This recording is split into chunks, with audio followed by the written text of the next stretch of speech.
Berikut pendahuluan paper ini. Pepaya dengan nama latin Carica papaya L sangat mudah dibudidayakan di daerah beriklim tropis dan subtropis. Namun dalam produksinya gagal panen merupakan hal yang tidak dapat dihindarkan, salah satunya disebabkan oleh adanya virus PRSP, yaitu papaya ring spot virus yang pertama kali terdeteksi di Aceh pada 2012 dan di Bali pada 2014. PRSP akan menyebabkan perubahan warna menjadi kuning, mozaik pada daun, distorsi, dan mempengaruhi kualitas serta menghambat pertumbuhan buah pepaya. Pertama kalinya, pepaya dinyatakan terinfeksi papaya ring spot virus pada tahun 1940 di Hawaii oleh Jensen.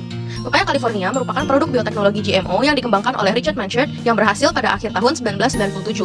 Ada dua macam kultivar pepaya transgenik, yaitu Sun Up dan Rainbow, lalu dijual kepada umum pada Mei 1998. Pepaya California merupakan hasil dari kultivar pepaya Rainbow. Pepaya California dapat membantu peningkatan panen buah pepaya dengan kualitas dan kuantitas yang baik. Pepaya California memiliki kualitas rasa yang lebih manis dan daging buah yang kenyal dibanding dengan pepaya pada umumnya. Pepaya California juga resisten terhadap hama terbesar pada pepaya, yaitu papaya ring spot virus atau PRSV. Cara pembuatan, pepaya GMO ini dibuat dengan menggunakan teknologi genetika RNAi, RNA interference mediated resistant yang bekerja dengan bahkan gen atau gen spesifik. Metode dari RNA yaitu teknologi resistensi yang dipengaruhi oleh homologi urutan antara genovirus dan transgen yang serasi sehingga akan menghasilkan protein gen pasca transkripsi PTGS yang merupakan RNA kecil yang berasal dari penumpukan nukleotida 21 hingga 25 yang bersifat mengganggu ataupun degradasi mRNA dan metilase selanjutnya yang telah ditargetkan. Resistensi akan berjalan dengan baik jika transgen yang dimiliki antara virus dan pepaya serupa. Carica papaya L memiliki ketahanan terhadap PRSV atau papaya ring spot virus. Varietas pepaya ini menyokong 70% area pertanian di Hawaii. Carica papaya L mengandung vitamin A yang lebih banyak daripada pepaya biasanya. Selain tahan terhadap PRSV, pepaya ini lebih tahan terhadap tungau, Phthopsora, dan memiliki umur simpan yang lebih lama, serta mampu bertahan dari racun disebabkan oleh aluminium dan herbisida.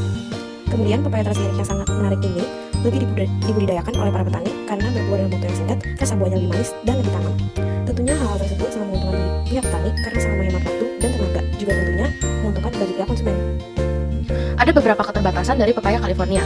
Yang pertama, dana. Harga kebutuhan pokoknya tinggi, namun modal yang dimiliki terbatas. Pemerintah daerah setempat juga kurang memperhatikan usaha petani, sehingga semua kebutuhan bertani ditanggung oleh petani itu sendiri. Yang kedua, produksi pepaya California belum dapat memenuhi kebutuhan pasar.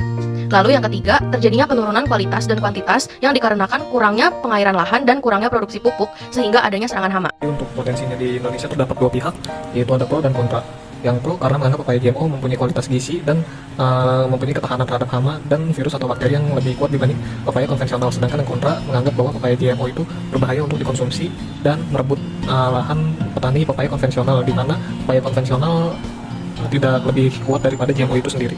Di Indonesia sendiri, dalam kondisi nyata, berdasarkan data dari tahun 2007 hingga 2011, buah pepaya California ini merupakan hasil ekspor buah terbesar di Indonesia. Kemudian, dari beberapa daerah, pepaya ini merupakan salah satu hasil panen terbesar. Proses penanaman ini meliputi pembibitan, pengolahan lahan, penanaman, pemupukan, dan kemudian pengendalian HPT, dan yang terakhir pemanenan. Kemudian dari pemanenan akan didistribusikan ke konsumen melalui 3 cara, saluran 1, saluran 2, dan saluran 3. Di produksinya, rata-rata pendapatan dari penjualan pepaya California ini di Kalimantan Timur sudah melebihi standar UMR di kota tersebut, sehingga petani sudah memiliki kesejahteraan yang baik.